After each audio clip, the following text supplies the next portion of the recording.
एक और प्रश्न बहुत पूछा जाता है टीजीटी पीजीटी की परीक्षा में, जैसे प्रमाण से। अब ये चूंकि दर्शन के ग्रंथ टीजीटी के पाठ्यक्रम में नहीं है, तो ये पीजीटी के लिए और यूजीसी के लिए अनिवार्य होता है, जीआईसी के लिए अनिवार्य हो जाएगा। जीआईसी प्रवक्ता का भी अगले सितंबर में परीक्षाएं आने वाली हैं, तो आप देखेंगे जहां से अनिवार्य रूप से सवाल आता ही है। तो कोई भी पेपर उठा के देख लें जिसमें भी दर्शन पाठ्यक्रम में है, चाहे सांख्य दर्शन हो, चाहे योग दर्शन हो, चाहे तर्क भाषा हो, चाहे तर्क संग्रह हो, सांख्य कारिका हो, कोई सी भी जो पाठ्यक्रम में है उनसे प्रमाण से एक सवाल अवश्य आता है। या तो ऐसे पूछ लेगा कि सांख्य सम्मत प्रमाण नहीं है, तो ऐसे लिख देगा कि दृष्ट आप्त अनुमान और अर्थापत्ति।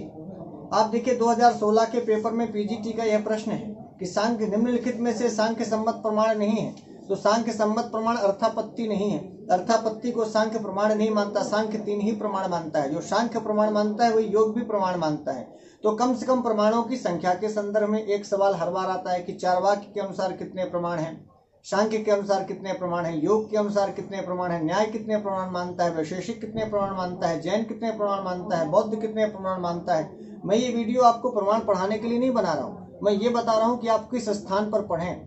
और ये इसकी पूरी सूची भारतीय दर्शन सार नामक जो पुस्तक है संस्कृत गंगा की, उसमें पूरा डायग्राम बना हुआ है, मेरे ख्याल से आपके पास होगी।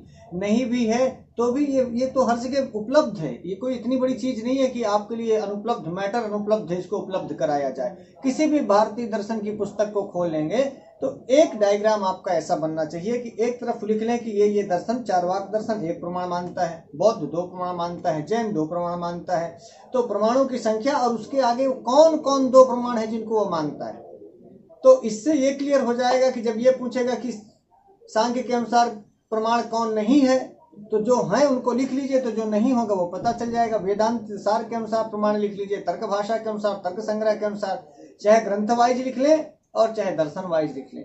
दर्शन बोले तो चारवाक दर्शन से शुरू करिएगा, चाहे वो नास्तिक दर्शन भले हो, लेकिन पीजीटी और यूजीसी और जीआईसी इत्यादि की परीक्षाओं के लिए अनिवार्य हो जाता है। तो जहां जहां से अनिवार्य रूप में सवाल पूछे जा रहे हैं उन स्थलों को मैं केवल आपको चिन्हित करना चाहता हूं, बताना चाहता हूं कि भाई साहब ये सब जगह पढ़िए, पर ये अवश्य पढ़ करके जाइएगा। अर्थात किसके अनुसार कितने प्रमाण हैं और कौन कौन प्रमाण है। जनरली हर पेपर में कुछ प्रश्न ऐसे हैं जो अनिवार्य रूप से आने ही आने हैं, तो यह ना गलत हो जाए, क्योंकि सरल प्रश्न जब आप गलत कर देते हैं तो आप बहुत पीछे हो जाते हैं। तो मैं उम्मीद करता हूं कि हमारी इस वीडियो का मकसद जो है सिर्फ पढ़ाना मकसद नहीं, इसमें सिर्फ मकसद इतना है कि भाई साहब आप किस जगह को पढ़ के जाइएगा, अवश्य रूप से पढ़ के जाइएगा। तो सांख्य पढ़िए, योग पढ़िए, तर्क भाषा को पढ़िए, तर्क संग्रह पढ़िए, वेदांत सार को पढ़िए, गीता को पढ़िए आपके पाठ्यक्रम में है तो। और यदि यूजीसी के विद्यार्थी हैं तो आपको चारवाक जैन बौद्ध भी पढ़िए। तो इनका प्रमाण वाला टॉपिक अनिवार्य रूप से पढ़िए, अवश्य पढ़िए।